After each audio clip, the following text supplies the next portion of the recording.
नमस्कार, मेरा नाम प्रदीप गुप्ता है और आज की वीडियो की शुरुआत करते हैं बिहार से।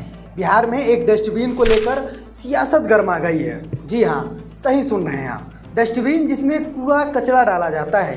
मामला है 15,490 रुपये में खरीदे गए डस्टबिन का, जिस पर अब करोड़ों रुपए के खेल के आरोप लगाए जा रहे हैं। विपक्ष का आरोप है कि जिस डस्टबिन की बाजार में कीमत महज 500 से 1500 रुपये के आसपास बताई जा रही है, उसे सरकारी खरीद में 15,490 रुपये प्रति पीस खरीदा गया। इसी को लेकर बिहार सरकार की खरीद प्रक्रिया पर सवाल उठ रहे हैं। लो जी, पहले तो ये सत्ताधारी बड़े बड़े हजारों करोड़ के घोटाले किया करते थे।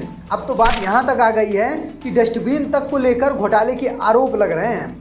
जनता जाए भाड़ में, इन नेताओं की जेब भरनी चाहिए। जिनको जनता की सेवा के लिए कुर्सी पर बिठाया गया है, वो अपनी जेबें भरने में व्यस्त हैं। अब आरजेडी नेता और लालू यादव की बेटी रोहिणी आचार्य ने इस मुद्दे को लेकर सरकार पर निशाना साधा है और महंगे डस्टबिन की खरीद को लेकर सवाल खड़े किए हैं। हालांकि ज़रूरी बात यह है कि 15,490 रुपये में डस्टबिन खरीदने और उसमें भ्रष्टाचार साबित होने की बात, ये अलग अलग चीज़ें हैं। अभी इस पूरे मामले की जांच चल रही है और डस्टबिन की खरीद में गड़बड़ी हुई है या नहीं, ये जांच के बाद ही साफ होगा। अब ये सवाल यही है कि आखिर एक डस्टबिन की कीमत इतनी ज़्यादा कैसे तय हुई और सरकारी खजाने से इस खरीद में कितना पैसा खर्चा हुआ।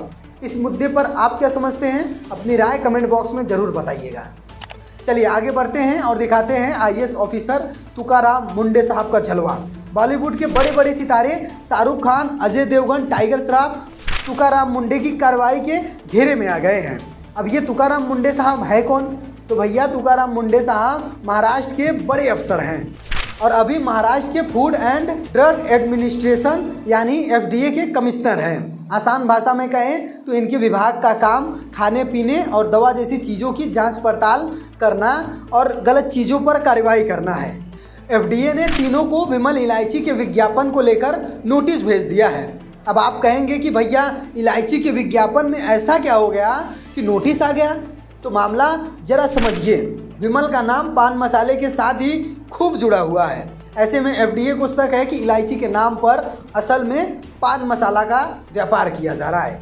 मतलब सीधे सीधे पान मसाला का विज्ञापन नहीं कर सकते, तो उसी कंपनी का इलायची वाला सामान दिखाकर लोगों को वही ब्रांड याद दिला रहे हैं। इसी को छिपा हुआ विज्ञापन यानी सरोगेट विज्ञापन कहा जाता है। अब सवाल तो इन सितारों से भी बनता है कि भैया, आपको पता था कि जिन नाम का विज्ञापन कर रहे हैं उसी नाम से पान मसाला भी बिकता है, फिर आपने इसमें काम क्यों किया? महाराष्ट्र में पान मसाला को लेकर पहले से ही सख्ती रही है। इसी बीच तुकाराम मुंडे साहब के विभाग ने तीनों को जवाब मांगा है। तीनों को 15 दिन के अंदर अपना जवाब देने का और विज्ञापन से जुड़ी पोस्ट सोशल मीडिया से हटाने तक को भी कह दिया है। तुकाराम मुंडे साहब का कहना है कि आदमी बड़ा अभिनेता हो या कोई आम आदमी, नियम सबके लिए एक जैसा है। लेकिन अभी ऐसा नहीं है कि तीनों को दोषी मान लिया गया है। फिलहाल उनसे जवाब मांगा गया है। अब देखना होगा कि सितारे क्या जवाब देते हैं और एफडीए उसके बाद क्या कार्रवाई करती है।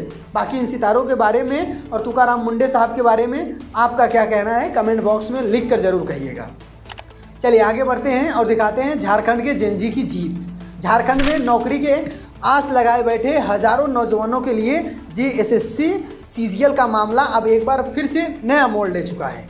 सरकार ने जेएसएससी सीजीएल परीक्षा रद्द करने का फैसला लिया है और टीडीपीएल के जरिए साल 2014 से कराई गई दूसरी परीक्षाओं और उनके नतीजों और नियुक्तियों को भी जांच के घेरे में डाल दिया है। अब जरा सोचिए, जिस परीक्षा के लिए नौजवान दिन रात मेहनत करते हैं, घर वाले पैसे लगाते हैं, बच्चे सालों साल तैयारी करते हैं, अगर आखिरी में उस परीक्षा पर सवाल खड़े हो जाएं तो गलती किसकी है? उस अभ्यर्थी की जिसने ईमानदारी से पढ़ाई की या उस व्यवस्था की जिसने परीक्षा कराने की जिम्मेदारी उठाई? इसी सवाल को लेकर छात्र नेता देवेंद्र नाथ महतो मैदान में उतरे। देवेंद्र नाथ महतो ने लगातार 16 दिन तक भूख हड़ताल की और छात्रों की आवाज़ सरकार तक पहुंचाई। सरकार के परीक्षा रद्द करने के फैसले के बाद उन्होंने अपनी भूख हड़ताल खत्म कर दी। लेकिन सरकार से अभी भी सवाल है कि अगर परीक्षा में गड़बड़ी की शिकायतें इतनी गंभीर थी कि पूरी परीक्षा ही रद्द करनी पड़ी, तो आखिर ये गड़बड़ी होने दी किसने? इसकी जिम्मेदारी किसकी थी? और बच्चे करीब 2000 अभ्यर्थियों ने ईमानदारी से परीक्षा देकर नौकरी की उम्मीद लगाई थी। अब उन बच्चों का क्या होगा? सरकार ने जांच की ये तो कह दिया, लेकिन छात्र सीबीआई जांच की मांग कर रहे हैं और इसी वजह से आंदोलन पूरी तरीके से खत्म नहीं हुआ है। क्योंकि भाई परीक्षा रद्द कर देना आसान है, लेकिन परीक्षा व्यवस्था में गड़बड़ी करने वालों तक पहुंचना शायद मुश्किल। अब देखना यह है कि सरकार से परीक्षा रद्द करके मामला ठंडा करती है या सच में ये भी पता लगाती है कि आखिर इतनी बड़ी गड़बड़ी हुई कैसे, किसकी जिम्मेदारी थी और दोषियों पर क्या कार्रवाई होगी। बाकी झारखंड में ये जो हुआ इसके बारे में आप क्या समझते हैं? कमेंट बॉक्स में अपनी राय जरूर दीजिएगा। चलिए आगे बढ़ते हैं और दिखाते हैं नोएडा में पानी की किल्लत। आपको पता है कि नोएडा में पानी का संकट बहुत बड़ी संकट है। चलिए बात करते हैं पानी की, जिसके बिना हमारा और आपका जीवन संभव नहीं है। नोएडा के सेक्टर 78 की वाल्मीकि बस्ती में करीब 400 परिवार पानी के संकट से जूझ रहे हैं। 400 परिवार आम जनता यानी हमारे और आपके जैसे लोग, लेकिन नेताओं के लिए बस फाइलों में उपस्थिति लोग हैं। करीब 1 महीने से नियमित पानी की सप्लाई नहीं है। हालत ऐसे हैं कि लोगों को पानी के लिए खतरनाक जगहों का सहारा लेना पड़ रहा है। पास के नाले के नीचे गुजर रही गंगाजल पाइपलाइन में लीकेज था। इसी लीकेज से लोग पानी पीने, खाना बनाने और घरेलू काम के लिए पानी जुटा रहे थे। बच्चे तक पानी लेकर नाले में उतर रहे थे, लेकिन ये खतरा बस हमारे और आपके बच्चे उठाते हैं, नेताओं के बच्चे नहीं साहब। उनके बच्चे विदेश में पढ़ते हैं, उनके पास सारी सुख सुविधाएं हैं। इसके बाद नोएडा अथॉरिटी की टीम मौके पर पहुंची। धन्य है नोएडा अथॉरिटी की टीम, जो हमेशा लेट पहुंचती है या घटना के बाद पहुंचती है, लेकिन इस बार पहले पहुंची और लीकेज पाइपलाइन को सील कर दिया। नाले के किनारे मौजूद दूसरे पानी के स्रोतों को भी बंद कर दिया। पाइपलाइन बंद तो कर दी, लेकिन 400 परिवारों के सामने पानी का संकट और गहरा गया। रिपोर्ट के मुताबिक फिलहाल पानी की कोई और व्यवस्था नहीं की गई है। अब सवाल ये है कि 400 परिवारों के लिए पानी की व्यवस्था अभी तक सरकार ने क्यों नहीं की? क्या ये दिल्ली सरकार की जिम्मेदारी नहीं है? क्या पानी जैसे मूलभूत व्यवस्था सरकार की जिम्मेदारी नहीं है? जब लोगों पर खतरा मंडराया तो अथॉरिटी के कानों में जू रेंगी। अगर यही अथॉरिटी और सरकार पहले से पानी की व्यवस्था कर देती तो क्या यह आम जनता ऐसे पानी के लिए भटकती? सवाल ये भी है कि जब पूरे देश में पानी की किल्लत है तो सरकार एथेनॉल बनाने में इतनी भारी मात्रा में पानी क्यों इस्तेमाल कर रही है? जो पैसा सरकार संसद भवन और मंत्रियों की बड़ी बड़ी आलीशान बिल्डिंग बनवाने में लगाती है, जो पैसा नेताओं की रैलियों में पानी की तरफ बहाया जाता है, क्या वो पैसा जनता को पानी जैसे मूलभूत व्यवस्था उपलब्ध कराने में नहीं करना चाहिए? बाकी इस विषय पर आप क्या समझते हैं और पानी को लेकर आप क्या कहना चाहते हैं? कमेंट बॉक्स में लिख कर जरूर कहिएगा।